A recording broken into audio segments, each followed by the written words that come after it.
তিন যুগ অর্থাৎ ৩৬ বছর পর বাংলাদেশের ইতিহাসে আবারও লেখা হতে যাচ্ছে এক নতুন অধ্যায়। কারণ ত্রয়োদশ জাতীয় সংসদ নির্বাচনের ফলাফল বদলে দিয়েছে দেশের রাজনৈতিক মানচিত্র। ২৯৯ আসনের মধ্যে ঘোষিত বেসরকারি ফল বিশ্লেষণ বলছে বাংলাদেশ জাতীয়তাবাদী দল এককভাবে ২/৩ কাছাকাছি আসনে এগিয়ে।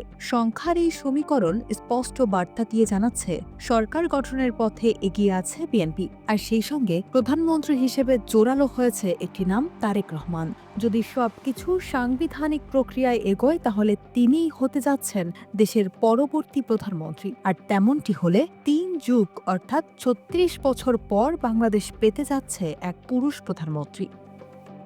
সর্বশেষ ১৯৮৮ সালে কাজী জাফর আহমেদ প্রধানমন্ত্রীর দায়িত্ব নেন। ১৯৯০ সালের ৬ ডিসেম্বর পর্যন্ত তিনি দায়িত্ব পালন করেন। এরপরে ১৯৯১ সাল থেকে দেশের শীর্ষ নেতৃত্বে ছিলেন নারীরা। বলা যেতে পারে এরপরে দীর্ঘ সময় ধরে খালেদা জিয়া এবং শেখ হাসিনা বাংলাদেশের রাজনীতির কেন্দ্রবিন্দুতে ছিলেন। ৩ দশকেরও বেশি সময় দেশের রাজনীতি আবর্তিত হয়েছে নারী নেতৃত্বকে ঘিরে। তবে ত্রয়োদশ জাতীয় সংসদ নির্বাচনের ফলাফল এক নতুন রাজনৈতিক বাস্তবতা তৈরি করেছে। পুরো দেশে এখন তাই একটাই প্রশ্ন, আর তা হলো এবার কি সেই ধারায় আসছে পরিবর্তন?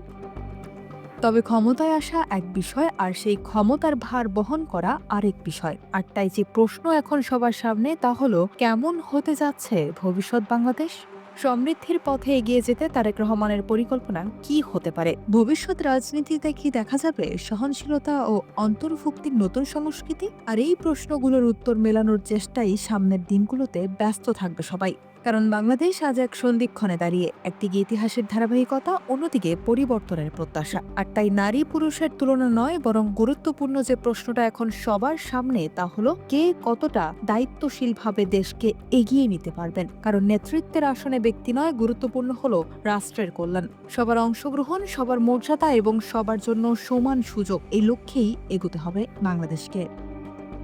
এমন অবস্থায় ৩৬ বছর পর নতুন রাজনৈতিক অধ্যায়ের দোরগোড়ায় দাঁড়িয়ে প্রশ্ন একটাই, এই পরিবর্তন কি কেবল নেতৃত্বের নাকি রাজনৈতিক সংস্কৃতিরও? উত্তরটা সময়ই দেবে।